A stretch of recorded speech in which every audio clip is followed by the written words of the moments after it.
Magandang gabi po sa inyo lahat. Nakakalungkot isipin na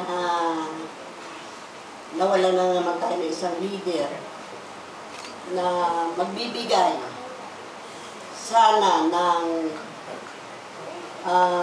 pagmumula sa mga kabataan pang tumatakbo para sa henerasyon nito. Pero wala tayong magawa. Talagang ganon. Pero, ang masasabi ko lang na hindi ko makakalimutan ay ang pinagsamahan ni Cabell at ni Caroda noong 1982, 1983, hanggang sa sila'y makalaya. Una nakalaya yata si Cabell, si Caroda, bago si Cabell. Dahil si Cabell ay tumakas. At sa kanyang pagtakas,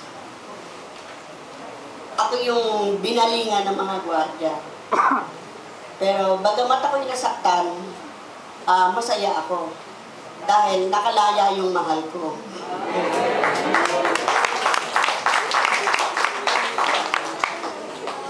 Pero nakakalungkot talaga. Napakasakit.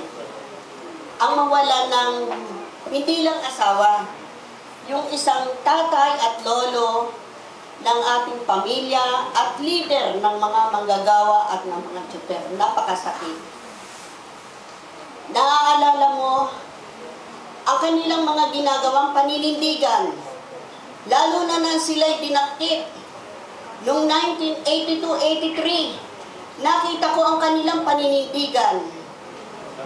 Ako'y isang asawa lang sa bahay na hindi pa ako mulat.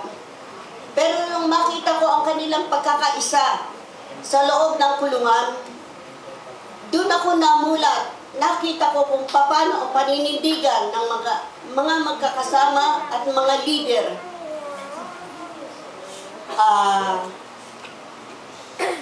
Ayoko na sana datigan pa ito dahil masyado ng sa dibdib ko.